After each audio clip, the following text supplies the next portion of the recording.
All right. Hello, everybody. Welcome back into the NASDAQ Options Superstars program.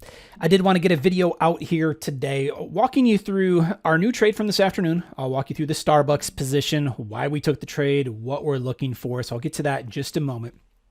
And then we'll also take a look at our open positions. Take a look at where each one of those stands, how we plan on managing those trades here over the next week or so. Before we get to those trades, just some real quick thoughts on the overall market.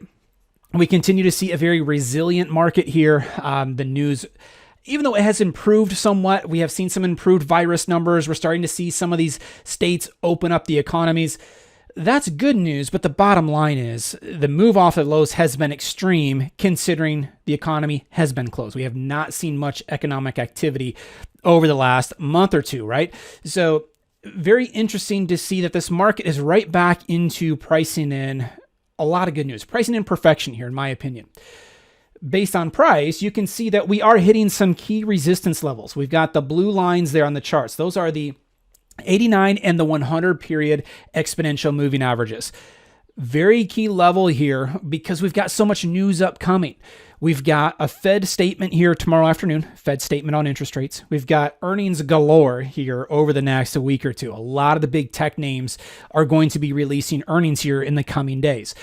As a result, I am looking for price action to stall out here and potentially give us a little bit of a wave to the downside. I am not expecting things to get down and test the lows from back in March, but I would love to see a nice, healthy pullback where I'm targeting at a minimum here is this little cluster of support right around that 280 to 282 range. Let me zoom in so you can see those in more detail.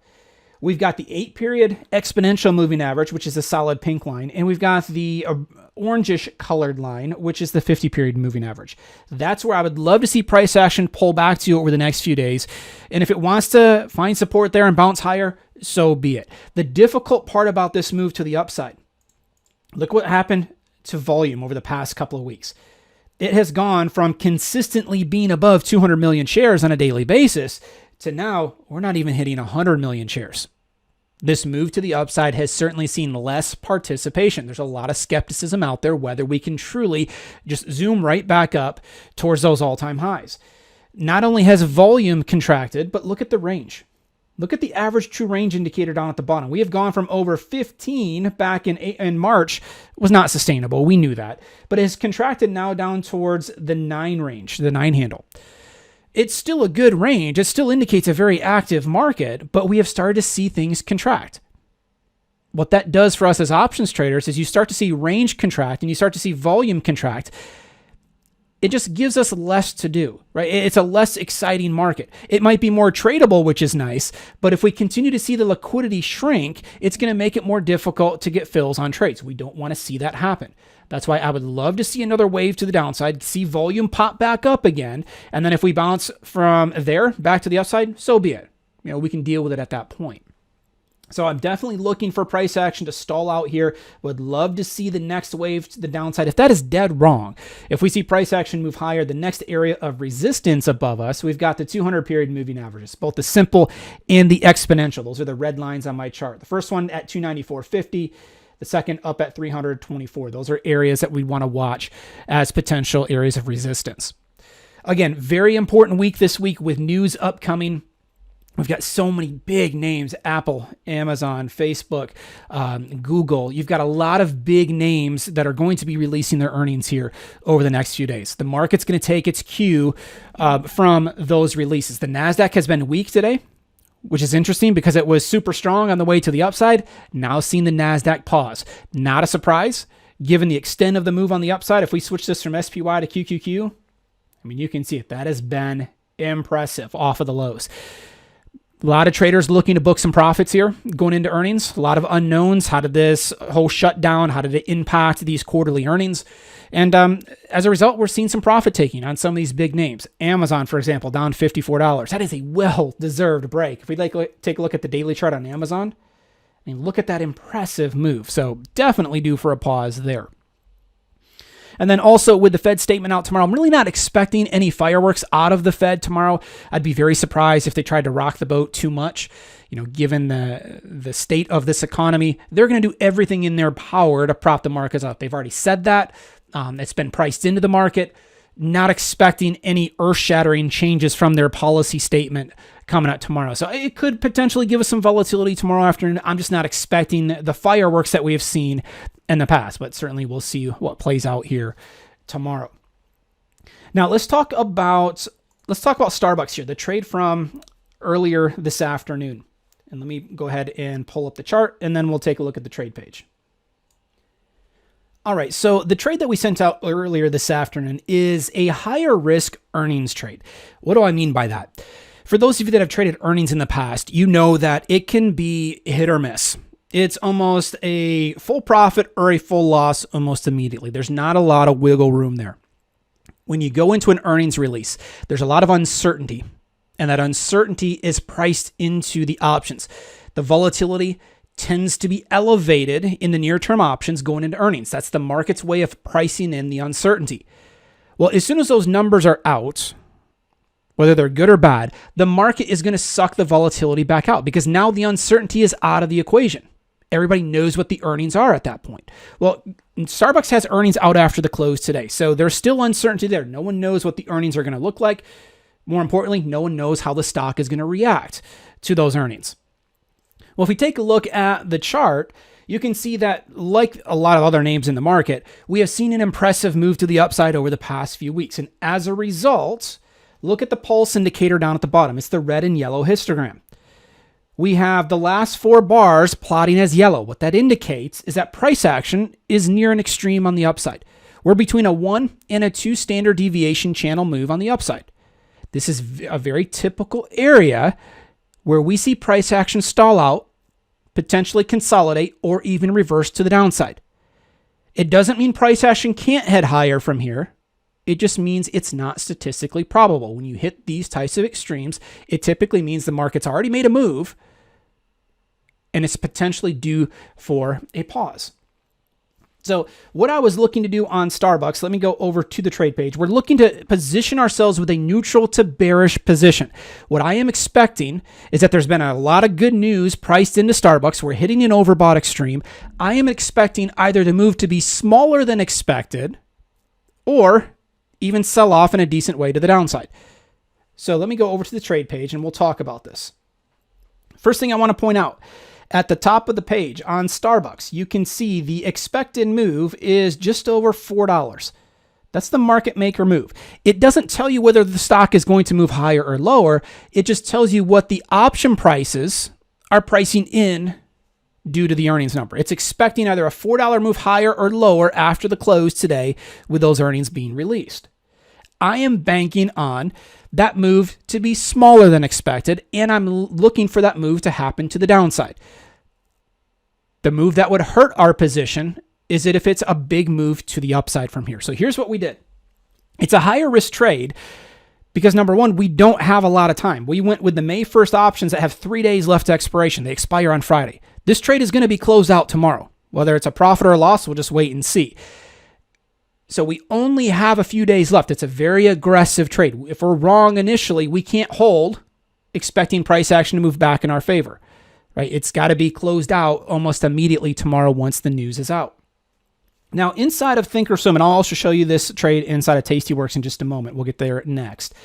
But if you take a look at the right-hand side of the trade page, let me shrink the options down. These numbers on the right indicate the levels of implied volatility that are being used to price those options. If we start to go out to the monthly options, okay, if we go out to May, you've got the implied volatility at 49%. If you go out to some of those further out expiration cycles, you get into the high 40s, okay, 47, 48-ish. But look at the options expiring this week. The IV, the implied volatility, is at 74%. That's what I was talking about a few moments ago when I said the market likes to prop up the volatility to price in that uncertainty. Notice how the near-term options, that volatility, is 25 percentage points above where the rest of those cycles are at. What's going to happen once the earnings are out tomorrow, that volatility, this implied volatility number, is going to contract. It's going to go from 74, most likely down into the mid to upper 40s. When volatility contracts, when volatility moves lower, it causes the options to lose value. They're going to get cheaper. That's why we decided to use a credit spread today, because now all of a sudden that volatility, if it does move lower, it works in our favor. So we went out to the May 1st options with 3 days left. And what we did is we sold the 81-83 call spread. So I went to the 81 calls here on the left. I right-clicked on those, went to sell and went to vertical. It popped up an order down at the bottom. I wanted to make sure that I was selling the 81 call and then buying the 83 call at the same time. So I'm going to click on the drop-down menu of that 81.5 call and switch it to 83. Okay, so I'm creating a $2 wide spread.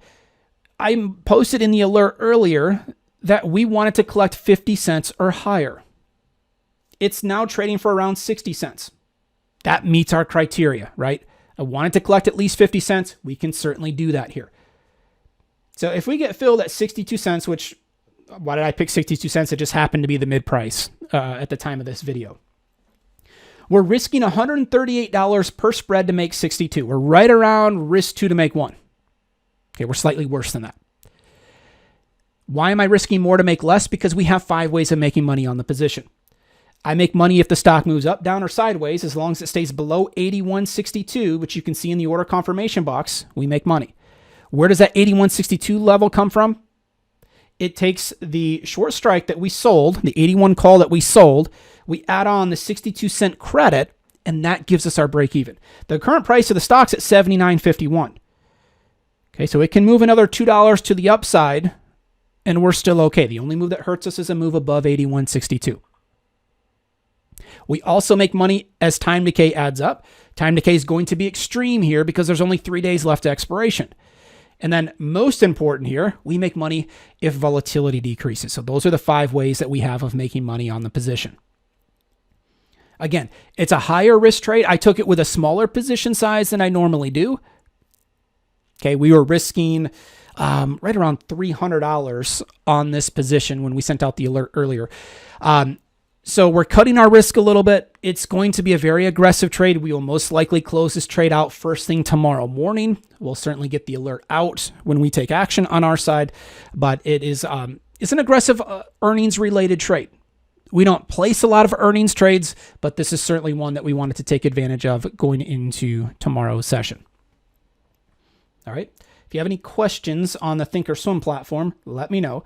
Let me take a look at the same position over in Tastyworks. So this is the desktop platform for Tastyworks, and let me go up to the top symbol box and we'll type in Starbucks here. Brings us to the trade page.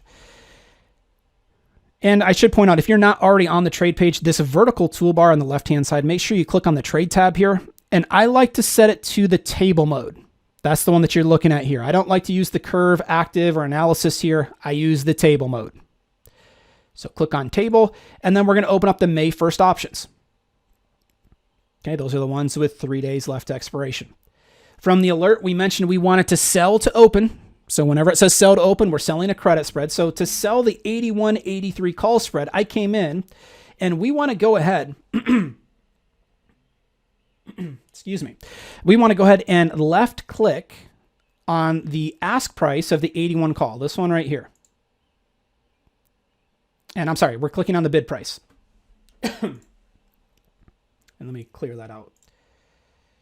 And we'll go ahead and left click on the bid price of the 81 call. And then we're going to left click on the ask price of the 83 call. When I left click on the 81 call there on the bid price, it boxes it in red, indicating a sell order. When I click on the 83 call, it boxes it in green, indicating a buy order. Once that's done, it summarizes the order down at the bottom, where it tells me I am selling one 81 call, STO stands for sell to open, and then I am buying one 83 call, BTO stands for buy to open. It's telling us the mid price here is 60 cents. We can always change the price by clicking on the up and down arrows here, so we can always change the price accordingly. We can also change the quantity. I can click on the left and right arrows here just above the price. And as I left click on those arrows, you'll see that the quantity in the lower left switches from 1 to 3. So you can always change the quantity to however many contracts or spreads you want to trade. The order type needs to be set to net credit. Anytime that we are selling a spread like this, we want it set to a credit. And time in force, that's what TIF stands for. We want this set to a day order. Anytime that I'm placing an entry order, I want it as a day order. I either want that order to fill that day, or if it doesn't, I want it to cancel at the end of the day. If I click on that drop-down menu, I can change it to a GTC or a good till cancel. I don't mind using a good till cancel order on a target or a stop, but I do not use that order type for an entry. If you switch it to GTC, that order will stay in place until it gets filled or until you manually come in and cancel the order. All right, so that's how you place the trade inside of the Tastyworks platform. If you have any questions on the Starbucks position, either post a comment inside of the Slack app or the NetPicks app, or you can even send me an email, mike@netpicks.com. Next, let's bring over the position sheet and let's talk about some of these open positions that we have on. We've got a number of short call spreads on. The key on the short call spreads here, I list the symbol, the date that we opened the position type, and I give you the exact position that we have on. Anytime that we are short a call spread, so in this case, we sold a call spread to open up the position, the first strike price listed there, that's the key number. So on Zoom, the 150 strike, that's the option that we sold. That's the key price point. I need Zoom to stay below 150.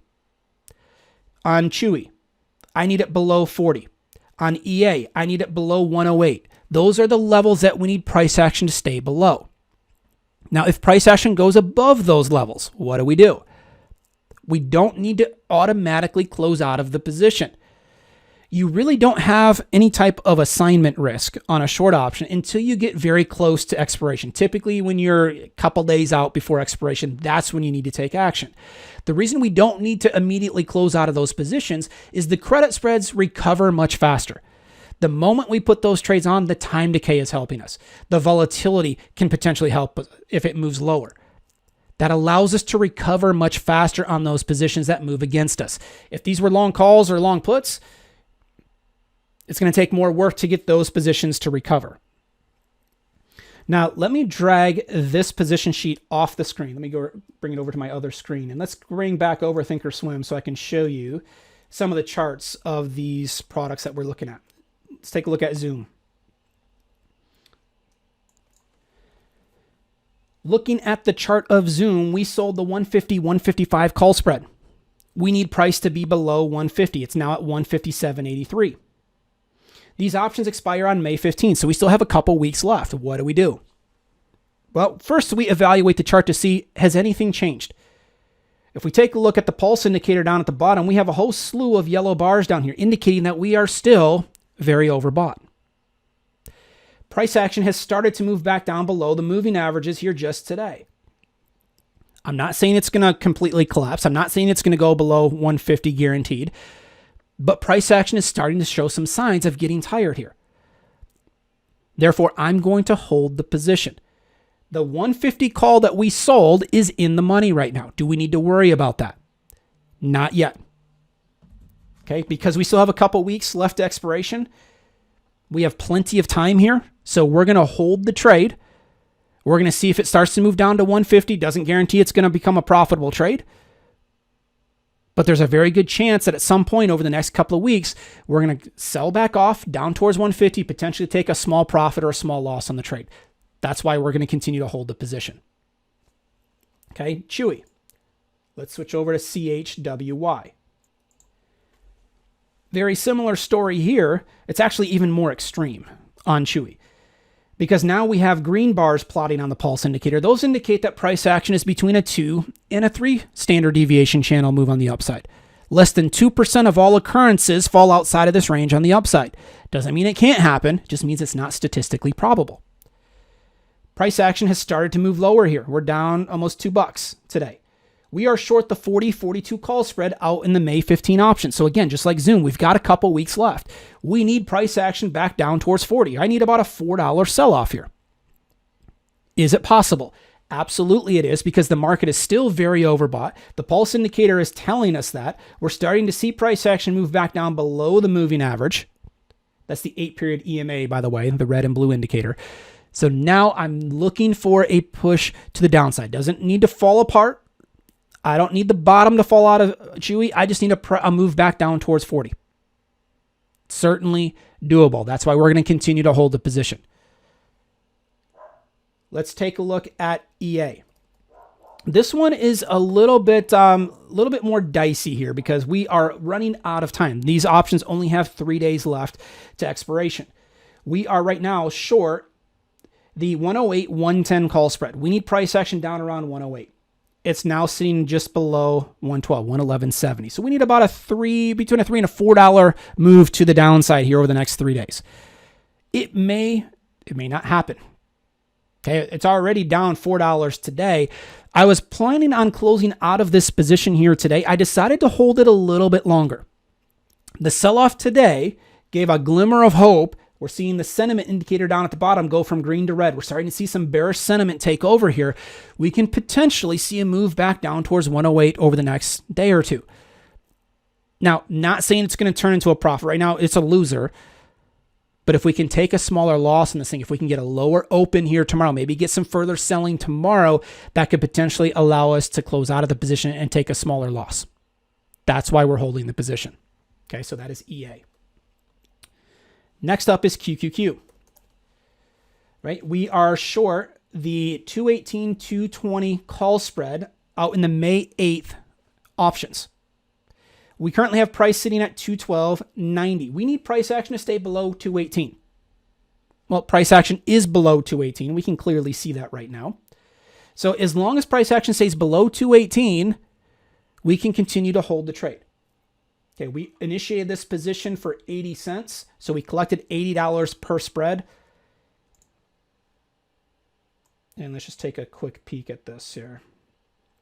Let's see, there it is. Okay. So this one is currently trading for 72 cents mid price. We've got a small winner on the trade. Now, the neat part about that, remember I said earlier, the reason I point this P&L out to you, these trades can recover much faster. QQQ, we have been dead wrong on price since we put the trade on, right? Today is the first day that we've had any type of selling on QQQ. And look how quickly it changes. Okay, we've been dead wrong on price, really haven't had price move in our favor yet, and we're still up 8 cents per spread.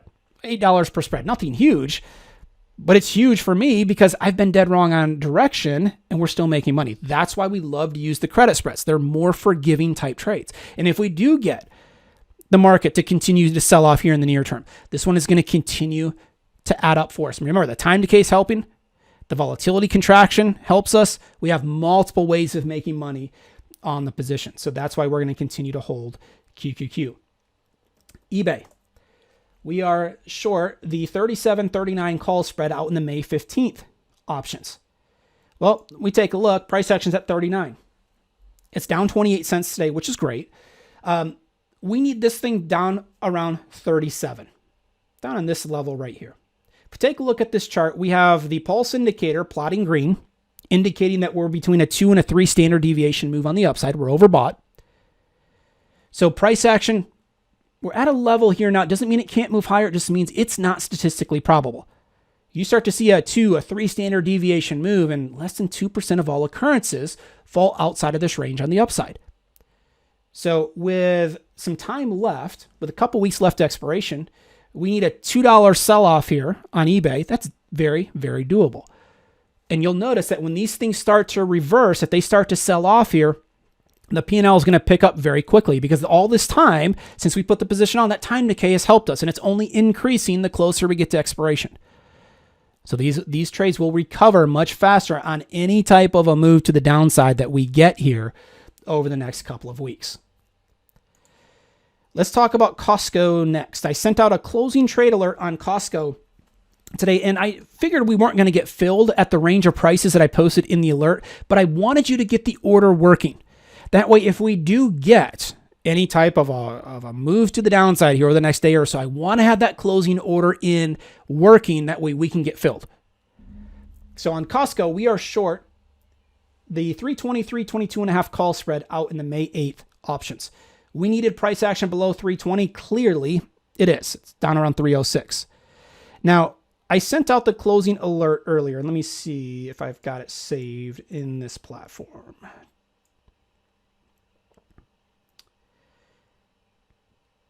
Let me see. If not, there it is. It's right there. So here's the closing order that's working now. Ideally, I wanted to get filled on this between 21 and 25 cents or so. That's the ideal range. It's now trading for 31 cents. So we're profitable. We sold the spread initially for 91 cents. So we've got about a $60 profit per spread.